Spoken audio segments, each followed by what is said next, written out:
primeira visão que o Senhor me deu, que misturou em sonho de madrugada uma visão, foi com abelhas. Isso eu te disse. Eu enxergava, irmãos, em cima desse altar, sem conhecer esse altar, eu já enxergava o altar. E eu via mel fluindo daqui e abelhas chegando.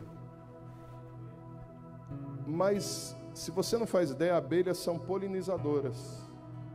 Elas vão de flor em flor para poder buscar o néctar e trazem para poder... Bom, talvez alguém conheça mais do que eu aí no sentido técnico.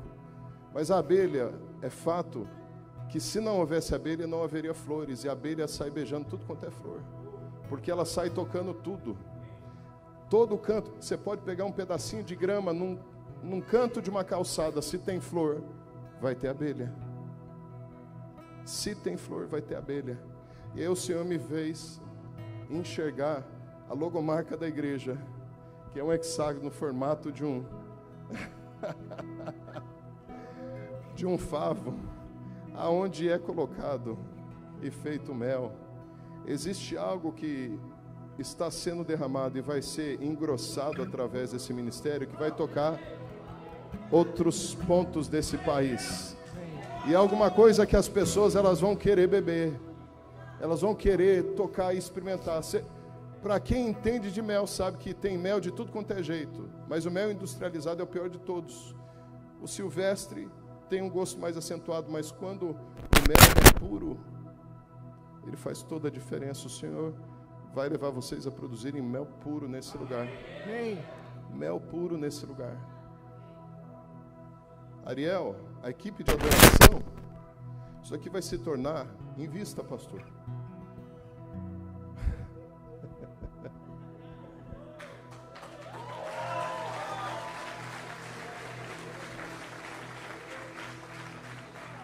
Pode injetar recursos, porque aqui vai ter escola de adoração. E as pessoas vão vir bebendo. E o Senhor vai trazer pessoas com o coração queimando, que vão pisar aqui e não vão querer sair daqui. E outras que vão vir para cá para beber, para poder botar fogo em outros lugares. E você é a chave disso também, Ariel. Se entregue mesmo. Do jeito que eu vejo você se entregar, mas no secreto também. Completamente. Escolha a dedo e peça para Deus te dar sensibilidade com quem você vai casar, porque o casamento ele é chave. O casamento é chave para que continue fluindo. Mas as pessoas vão estar vindo aqui beber de um treinamento que vai ser simples. Vocês não vão entender por que eles estão vindo aqui, mas eles vão entender por que eles vão estar vindo. É simples. Aqueles que estavam na sala superior receberam línguas como fogo. Para eles era tudo simples, porque eles estavam lá pegando fogo. Quem estava do lado de fora, que não entendia o que estava acontecendo do lado de dentro, esteja do lado de dentro. E aí, eu falei, Pai, que palavra que o Senhor tem para entregar para essa igreja? E aí, no meio da noite, a semana retrasada, eu tive um sonho. No sonho, uma palavra falava assim, Atos capítulo 19, 3 a 13, especificamente, Atos 19, 3 a 13, 19, 3 a 13. Eu falei, o que é isso? E aí eu acordava, esquecia do sonho. Passava uns 2 dias, sonhava de novo. Atos capítulo 19, versículo 3 a 13. Aí eu falei, quando eu acordar de manhã, eu anoto, Senhor. É alguma coisa que Deus quer falar. E deve ter a ver com essa igreja que eu estou indo no Rio Grande do Sul. Eu voltava a dormir de novo. Acordava e esquecia. Foi essa luta umas 2 semanas. Essa semana Deus, durante o dia, falou, Atos capítulo 19, 3 a 13. Tá bom, Senhor? Vamos lá ver o que é isso aí.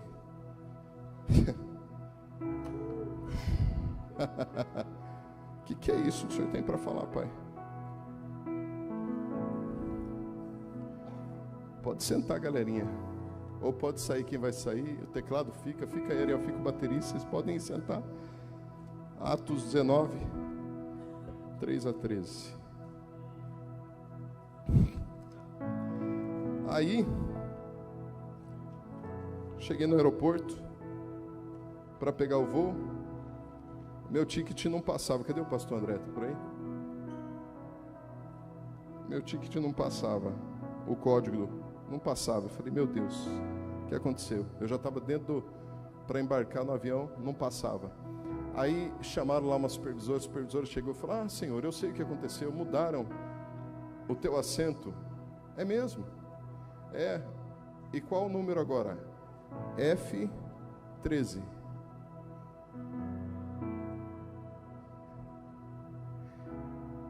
Eu não sei se você entende, mas F é de fogo e 13 é a completude do que ele vai falar com você hoje.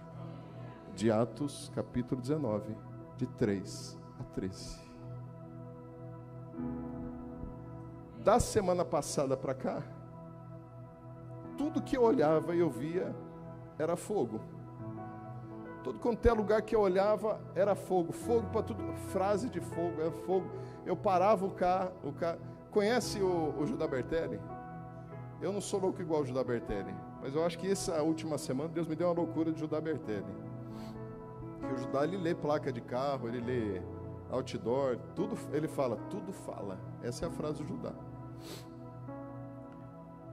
Na minha frente, F13, placa de carro. Falei, não, você está brincando, Deus, o que é isso? Olha o que está dizendo aqui. E sucedeu que enquanto Apolo estava em Corinto, Paulo, tendo passado por todas as regiões superiores, chegou a Éfeso e achando ali alguns discípulos, disse-lhes, recebestes vós já o Espírito Santo quando crestes? Igreja, isso é para você. E eles disseram-lhe, nós nem ainda ouvimos que haja um Espírito Santo. E perguntou-lhes então, em que sois batizados então? E eles disseram, no batismo de João.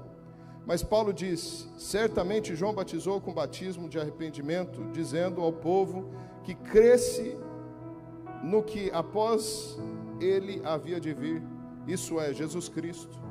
E os que ouviram foram batizados em nome do Senhor Jesus. Preste atenção.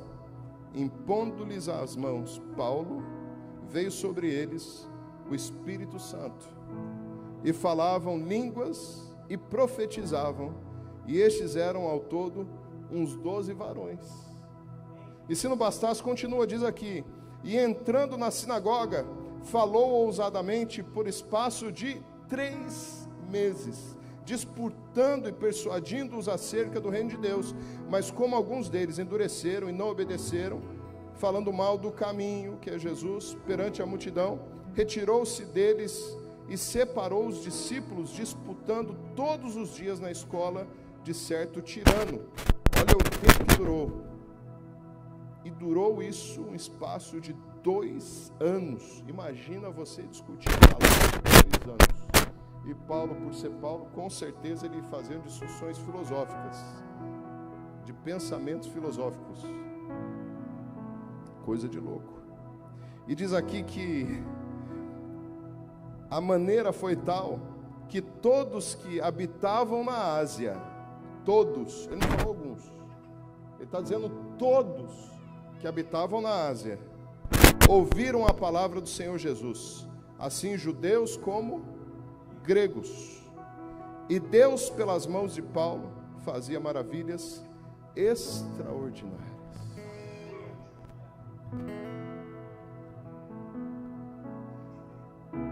Eu ainda tenho fome, eu ainda tenho sede, pode vir queimar, eu ainda tenho lenha, não é? Pode vir queimar, mas quando ele pede para você a lenha, ele já está pensando no sacrifício, o sacrifício sou eu.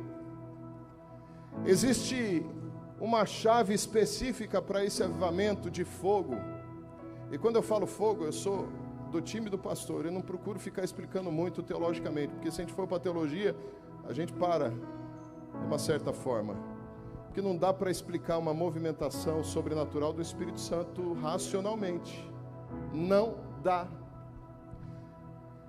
Deixa eu explicar para você uma coisa, eu fui batista quase minha vida toda, batista tradicional, que não podia ter bateria, não podia bater palmo na igreja, uma coisa extremamente racional e bíblico. A gente falava, a gente com orgulho, eu sou batista.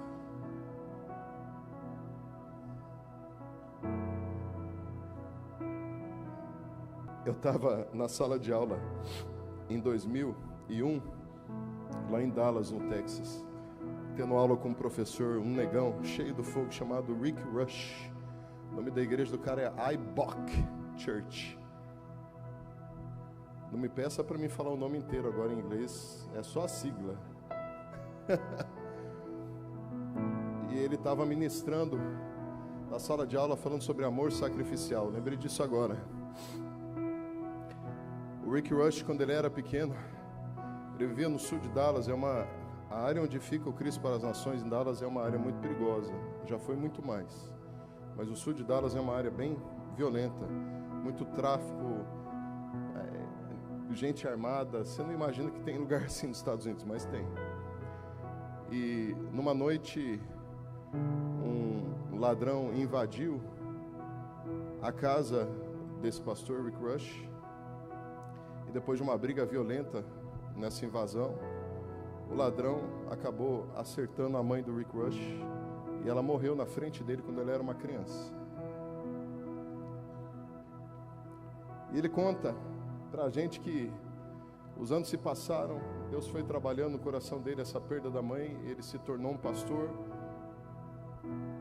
e a igreja foi sendo acrescentada, foi crescendo, foi se tornando influente lá em Dallas. E num dia ele pregando, ele contou isso para nós. Ele pregando, falando sobre amor sacrificial. Ele fez o apelo. Quantos aqui gostariam de receber esse amor sacrificial de Cristo? Vem aqui à frente. O altar começou a encher de gente. E ele desceu do altar e começou a tocar as pessoas e orar. Muita gente chorando. De repente ele toca num homem e esse homem abraça ele, chorando, chorando. E ele começa a ministrar amor na vida desse homem. Quando esse homem levanta a cabeça e olha, o cara que aceitou Jesus com ele é o cara que matou a mãe dele.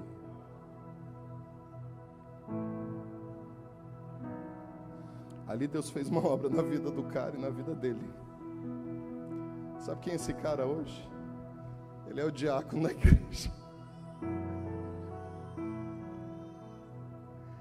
A gente canta, eu ainda tenho fome, eu ainda tenho sede, eu tenho lenha, pode vir queimar, que na verdade vai queimar quem vai queimar eu, e quando eu me coloco como sacrifício, eu tenho que estar disposto a sacrificar tudo, inclusive os meus conceitos. Quando eu digo que eu estou disposto a queimar, eu tenho que estar disposto a queimar tudo aquilo que eu dou valor, porque o que eu não dou valor não tem valor para o altar. O que tem valor para mim vai ter valor para ele. O que não tem valor para mim não tem como ter valor no altar. Quando Deus ele pede para Abraão o único filho, o filho da promessa, ele não pediu para Abraão qualquer coisa. Deus quando pede algo para você, e Deus está requerendo algo dessa igreja, porque Ele está preparando, é como se fosse um ninho de preparação de alguma coisa maior que Ele vai fazer e mais influência com vocês. A primeira coisa que vocês vão ter que começar a fazer é deixar de se escandalizar pelas coisas doidas que o Espírito Santo vai fazer. Não se escandalize, não se escandalize. Eu sei que os jovens não tem mais o que se escandalizar. Sabe por quê? Quando a gente se escandaliza é porque a gente é confrontado por algum conceito racional que a gente não consegue explicar. E mais uma vez eu falo, Deus não se explica. A forma que Ele age não se explica. Vai explicar por que Jesus gospe no barro e passa no olho do cego e o cego volta a ver. Se a gente for fazer doutrina, algumas coisas loucas que Jesus fez, então a gente tem que ter um dia na igreja de cuspir no barro para curar os cegos da cidade. Pois Jesus não fez. Abraão, me dá teu filho, o único filho que você tem, Abraão.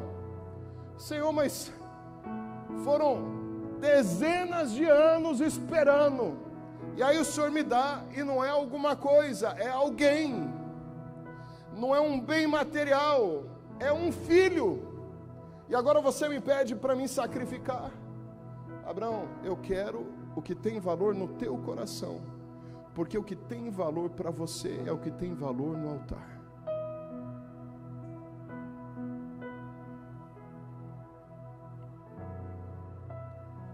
Paulo tem um encontro com esse Deus em caminho de Damasco e diz a palavra aqui que lá em Atos capítulo 9 que Paulo se entrega como sacrifício, quando ele entende que quem ele está falando é o próprio Jesus e a vida dele nunca mais vai ser a mesma. Quando a gente entrega totalmente a nossa vida, tudo que há de melhor já não é mais nosso, é tudo dele.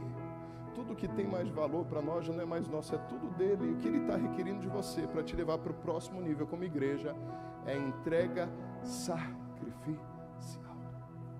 sacrificial. E olha que coisa poderosa que eu vejo aqui, que eu creio que isso é especial para a igreja. Os que ouviram foram batizados em nome do Senhor Jesus, impondo-lhes as mãos. Paulo veio sobre eles o Espírito Santo e falaram em línguas e profetizaram, e eram estes ao todo uns 12 varões. Eu posso descer? Posso ficar livre aqui?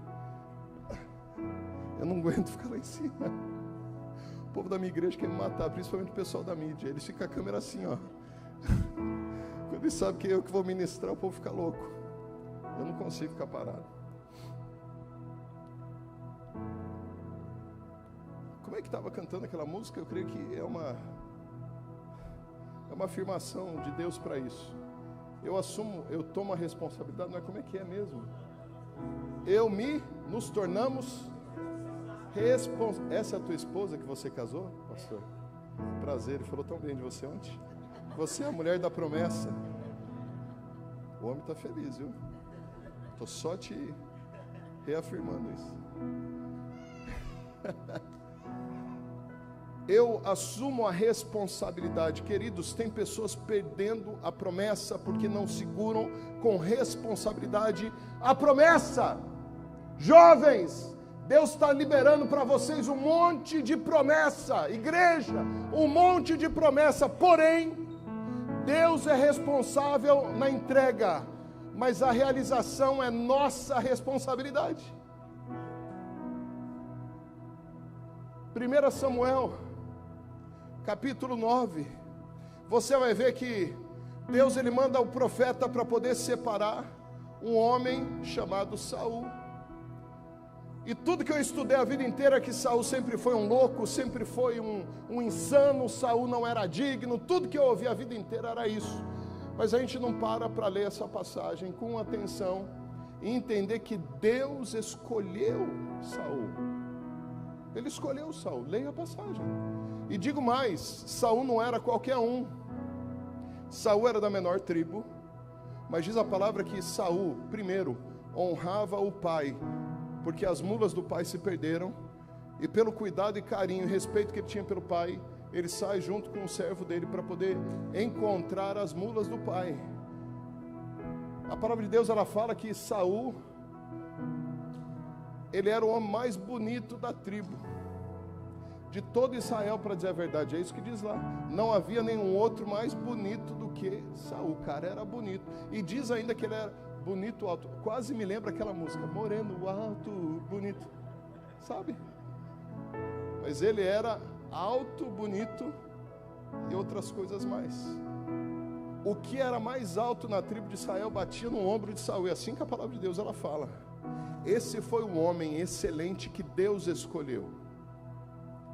E quando ele chega diante do profeta, e ele teve um encontro, eu acredito que nós precisamos ter constantemente encontros em Zuf.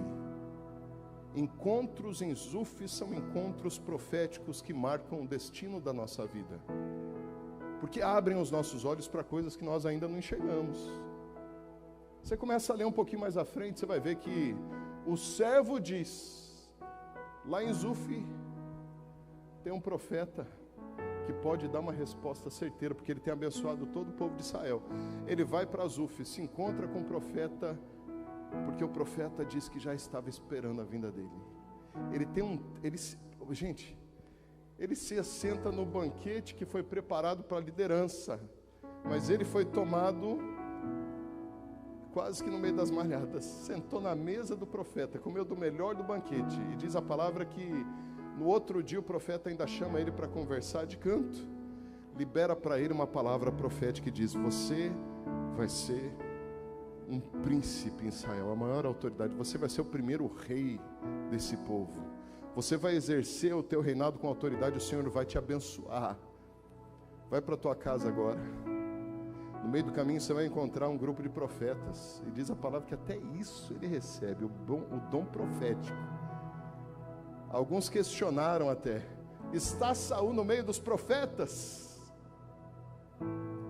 Saul estava cheio. Ele foi separado do menor de todos, da menor tribo, a mais talvez insignificante. E chamava a atenção aquele homem. Mas o profeta só deu uma direçãozinha para ele. Você vai vencer os filisteus, só que você vai esperar 7 dias, vai preparar o altar, o sacrifício, vai esperar que eu chegue, eu vou abençoar o sacrifício, e depois que eu abençoar, você mete fogo no altar. Saul não aguentou resistir a um problema que a gente sempre está propenso a passar: o problema das altas vozes ao nosso redor, que não é a voz do Espírito Santo. Diz a palavra que o povo já havia vencido. Começaram a questionar: por que a gente não vai sacrificar? Por que a gente não vai preparar logo esse altar? Por que a gente não vai meter fogo? E ele foi segurando. Quando deu o 7º dia, nada de Samuel aparecer. Ok, vamos tacar fogo no altar, porque eu não quero ter problema com o povo. Ele taca fogo no altar. De repente, do nada aparece o profeta. Saul, eu não te dei uma direção? Por que você fez isso? Por causa disso, tudo que era para você viver, Deus vai tirar e vai colocar sobre outro.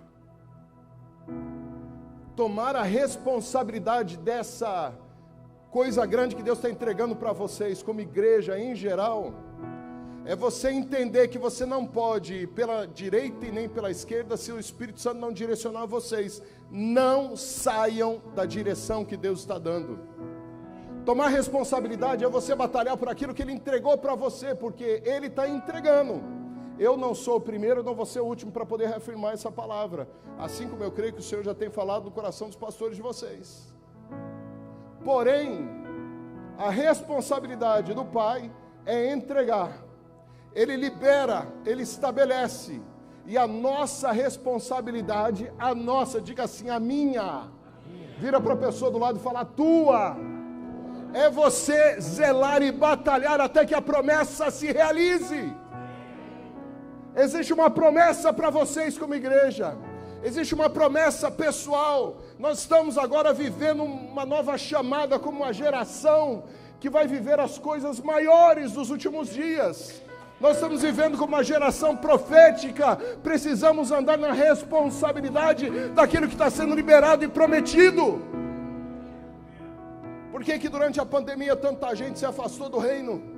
Gente que chegava no altar e chorava e saía babando todo melado de tanto chorar na adoração, e hoje não quer nem saber de igreja. Porque não, o problema não está no Pai. O Pai está liberando. O problema está nos guardiões da promessa, que somos nós. Ou nos agarramos, ou nós perdemos. A mesma promessa que foi entregue sobre Saul, Davi recebeu. A diferença de Saul para Davi foi que Davi entendeu e lutou por aquilo que ele acreditava. A diferença entre vocês e aqueles que talvez não estão vivendo não é só a fé, mas é a defesa daquilo que Deus está dizendo que vocês vão viver.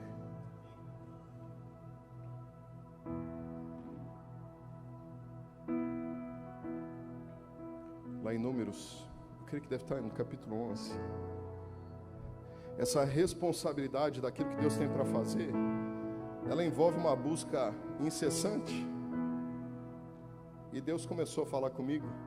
E quando Ele falava de mel, Ele falava de trabalho das abelhas. E a gente vai ver um pouco aqui na frente. Lá no versículo 11, e Deus pelas mãos de Paulo fazia maravilhas extraordinárias, de sorte que até os lenços e os aventais se levaram ao seu corpo, aos enfermos, e as enfermidades fugiram deles, e os espíritos malignos saíam. Pastor, está chegando o tempo que as pessoas no meio da adoração vão ser curadas de câncer. O Senhor vai trazer cura de doenças e problemas metabólicos internos na atmosfera que começa a fluir através desse lugar. Mas isso é necessário que haja uma adoração intensa. E quando eu falo adoração, não é só o que a gente canta, é o que a gente entrega. É o nosso coração, é o sentido daquilo que a gente se movimenta pelo que a atmosfera ela começa a ser movimentada. Em todas as histórias de avivamento a gente vê que os vizinhos eram impactados por uma atmosfera que vinha da igreja local. Os bêbados na rua ficavam sóbrios e se embebedavam de novo dentro da igreja, mas pelo Espírito Santo. As casas de governo reconheciam a presença de alguma coisa sobrenatural vindo da igreja local e acabavam se rendendo ao Espírito Santo e a Jesus.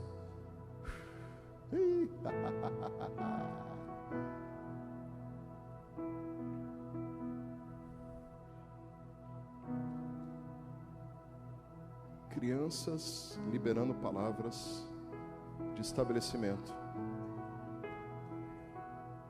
Pessoas entrando e sendo tocadas, não só por aqueles que estão no altar, mas por todos vocês, e elas recebendo alguma coisa pesada do Espírito Santo, e elas não entendendo o que está acontecendo. Vai chegar um tempo nessa igreja que o culto, eu sei que o pastor Jesus, ele trabalha uma coisa que ele chama de, como é que chama mesmo aquela lista que você mandou? Protocolo. Protocolo é em português mesmo? Ou é em espanhol? É a programação, né?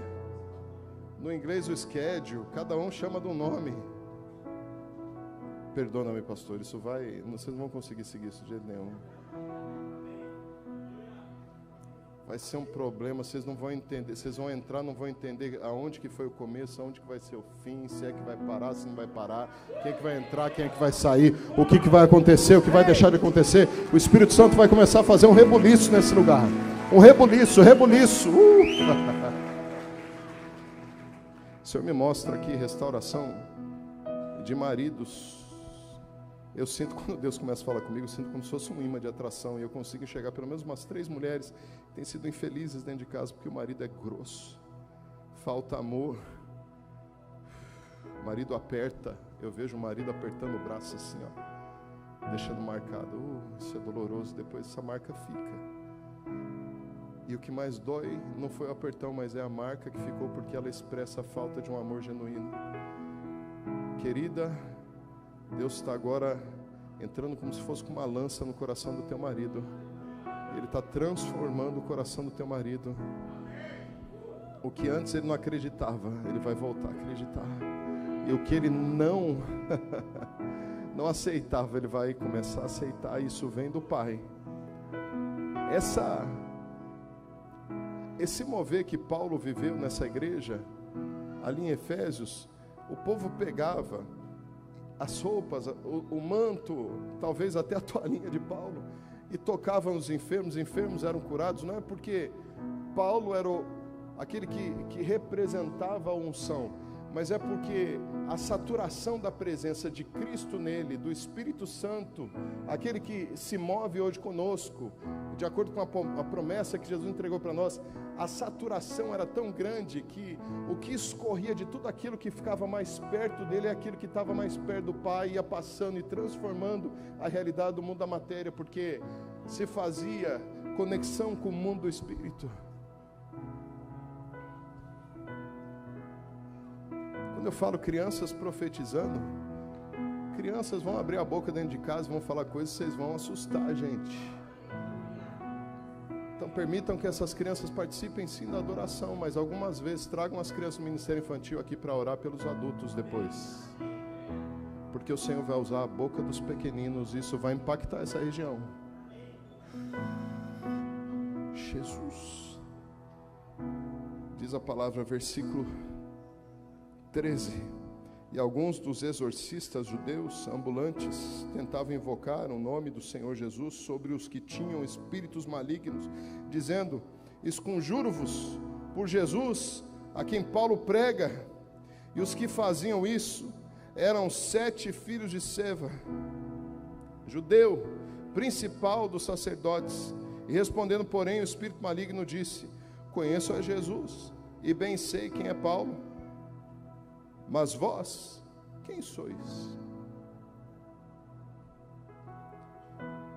E saltando neles, o homem a quem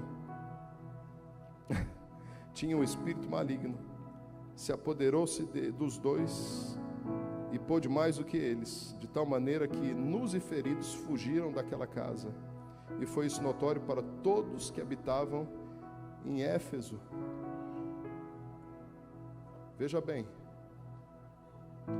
mover profético, curas e milagres, libertação, libertação, libertação.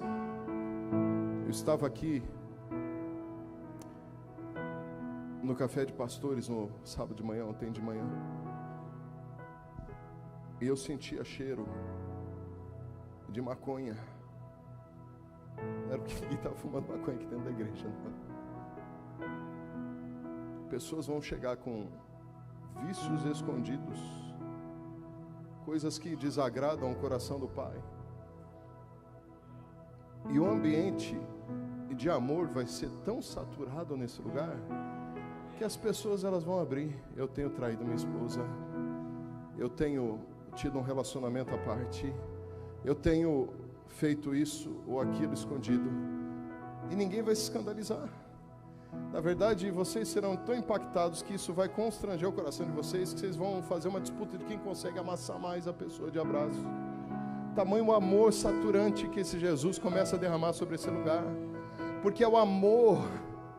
Não existe nenhuma arma no universo que possa vencer a arma do amor, porque a própria essência do Deus vivo, se tem uma coisa que Satanás não consegue fazer, não consegue agir em cima, é o amor, porque ele não tem nada de amável.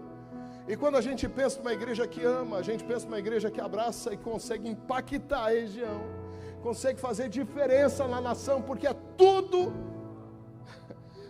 que Jesus sempre gritou para a humanidade para fazer. Ouça, ame até aquele que não te ama, porque esse amor representa a essência do meu Pai. Ele é todo amor.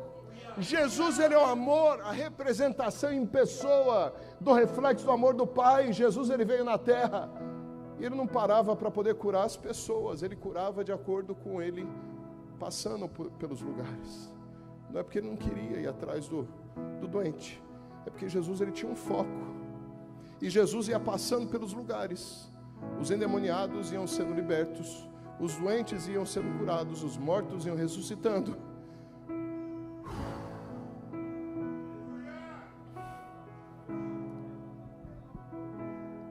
Mas a visão de Cristo era a cruz. E diferente do que falam por aí, a paixão de Cristo não era a cruz. A paixão de Cristo sempre foi pessoas. Jesus morre por pessoas, ressuscita por pessoas. Quando ele volta, as primeiras palavras que Jesus começa a dizer para os discípulos é sobre pessoas. Jesus,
Vocês só não vão viver se vocês não quiserem.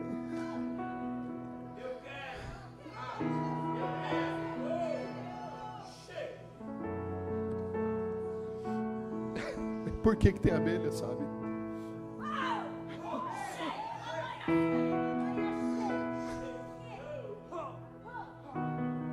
Alguém sabe por que tem abelha? Eu não sei. Alguém sabe? Alguém sabe dizer por que tem abelha? Aqui produz mel ou não? Trabalho? Como assim? Hã?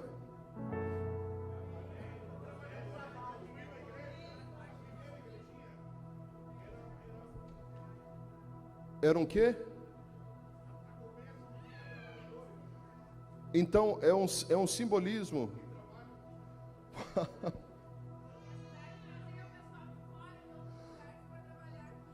Mano do céu, isso é muito pesado.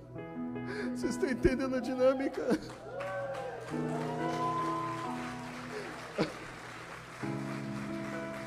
Porque assim, eu não sei se vocês sabem, mas toda a construção do Brasil começou com pontos proféticos. A primeira missa que foi realizada no Brasil foi realizada e foi chamada a terra de Vera Cruz, a terra da cruz verdadeira. Na verdade, o avivamento do Brasil está sendo profetizado desde o estabelecimento da nação. Quando eu ouço um negócio desse, o Senhor já estabeleceu a função profética dessa região e começa com vocês. Pega a visão. Pega a visão.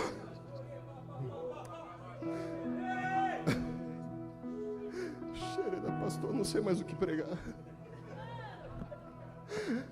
Você esperava ver uma pregação eloquente, já perdi tudo aqui. Fica de pé, igreja.